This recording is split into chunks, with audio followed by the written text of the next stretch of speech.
Hi everyone, I'm Earl a future educator currently pursuing a Bachelor of Secondary Education major in English. Now welcome to our BLEPT review series. In this video, we'll focus on language education research, one of the key areas in major English exam. I'll be sharing essential concepts, tips, and sample questions to help you study effectively and feel more confident. So if you're ready, let's dive right into the questions and start reviewing. Let us begin. Okay, now the first question is, which of the following best describes qualitative research in language education? A. It uses statistical tools to interpret data. B. It involves in-depth exploration of human behavior and experiences. C. It emphasizes hypothesis testing using controlled experiments. And lastly, letter D. It always results in numerical data. Okay, now the correct answer is letter B. Now, qualitative research in language education is focuses on understanding the meanings and experiences and perspectives of learners, teachers, and others involved in the language learning process. It does not rely on numbers or statistics, but rather uses descriptive and numerical data such as interviews, observations, open-ended surveys, and case studies. On the other hand, letters A, C, and D are incorrect because they describe quantitative research. Okay, now our second question is, what is the primary purpose of language research? A, to develop language teaching methods. B, to understand language acquisition and learning. C, to create language assessment tools. And lastly, letter D, to promote language policy development. Okay, the correct answer is letter B because it highlights the core objective of language research, which is language research aims to investigate and understand the process of language acquisition, learning, and use.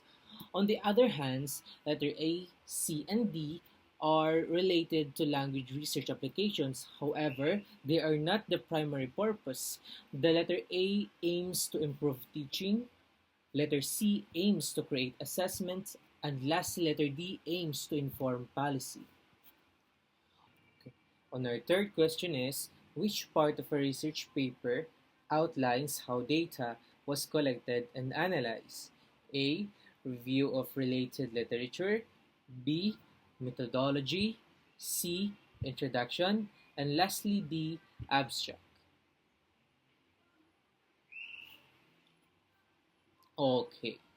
The correct answer is letter B because the methodology section it explains the research design, sampling, data collection, and analysis. On the other hand, letter A is about previous studies. Letter C it just introduces the topic, and lastly, letter D it only pertains to summary. Okay. On our fourth question is, what is the term for the process of selecting a representative sample from a larger population? A. Sampling. B. Data analysis. C. Data interpretation. And lastly, D. Research design. Okay, the correct answer is letter A because sampling involves selecting a representative subset of individuals from a larger population to participate in research, which is a crucial step in research design. Now, letter B, C, and D are incorrect because they represent different stages of research process. And our fifth question is, what is the term for the study of language in relation to culture? A. Sociolinguistic. B. Ethnolinguistics. C. Pragmatics. And D.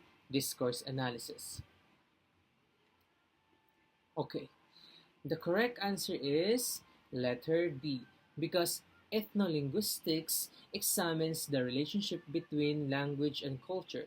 It includes how language reflects and shapes cultural practices and values. Well, ethnolinguistics is a field of study that focuses on language and culture. On the other hand, letter A is incorrect because social linguistics it only examines the relationship between language and social context. It is broader than just culture. While letter C is incorrect because pragmatics studies how language is used in context to communicate effectively, but it is not specifically focused on culture. While lastly, letter D is also incorrect because discourse analysis studies language used beyond the sentence level. Now, our sixth question is which research methods involves collecting data through observations, interviews, and documents analysis? A. Quantitative research. B. Qualitative research. C. Experimental research. And lastly, letter D. Survey research. Okay, the correct answer is letter B because qualitative research involves collecting non-numerical data through methods like observations, interviews, and document analysis. Letter A is incorrect because quantitative research involves collecting numerical data through methods like surveys and experiments, while letter C is incorrect because experimental research involves manipulating variables and measuring outcomes, not collecting data through observations and interviews. While lastly, letter D is incorrect because survey research involves collecting data through self-report measures like questionnaires, not observations, interviews, and document analysis. Okay, on our seventh question is, what is the term for the ability of a test to provide consistent and accurate results? A. Validity. B. Reliability. C. Practicality. D. Fairness. Okay. The correct answer is letter B because reliability refers to the consistency of test scores and accuracy is related to validity. But in this context, reliability is the best fit. Letter A is incorrect because validity refers to the extent to which a test measures what it's supposed to measure, not consistency and accuracy, while letter C is also incorrect because practicality refers to the feasibility and usefulness of a test. It's not talk about the consistency and accuracy. And lastly, letter D is incorrect because it only tackles about fairness and it only refers to the extent to which a test is free from bias, not consistency and accuracy. On our eighth question, what is the term of the study of language in relation to social context? A. Pragmatics. B. Discourse analysis. C. Social linguistics. And D. Phonetics. Okay, the correct answer is letter C because social linguistics examines relationship between language and social context. It includes factors like culture, identity, and power dynamics, while letter A is incorrect because pragmatic studies how language is used in a context to communicate effectively. It's not focused on social context. While letter B is also incorrect because discourse analysis studies language used beyond sentence level. And lastly, letter D is incorrect because phonetics studies the physical properties of speech sounds, not language in relation to social context. Now, on our ninth question, which research design involves comparing the outcomes of different groups? A. Experimental design. B. Quasi-experimental design. C. Survey design. And D. Case study design. Okay. The correct answer is letter A because experimental design involves manipulating variables and comparing the outcomes of different groups to establish cause and effect relationships.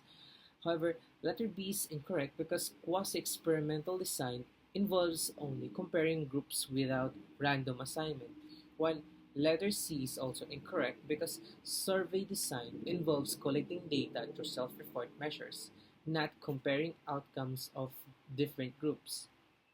Now, lastly, letter D is also incorrect because case study design involves an in-depth examination of a single case or a small number of cases, not just comparing outcomes of different groups. Okay. Now, lastly, number 10, which language assessment task requires test takers to create original text? A. Multiple choice questions. B. Short answer questions. C. Essay questions. And D. True or false questions. Okay. The correct answer is letter C, because essay questions require test takers to create original text, demonstrating showing their writing skills and ability to express their own ideas, their original ideas. However, letter A is incorrect because multiple choice questions require test takers to select from pre-existing options. There are already options, not create a original text.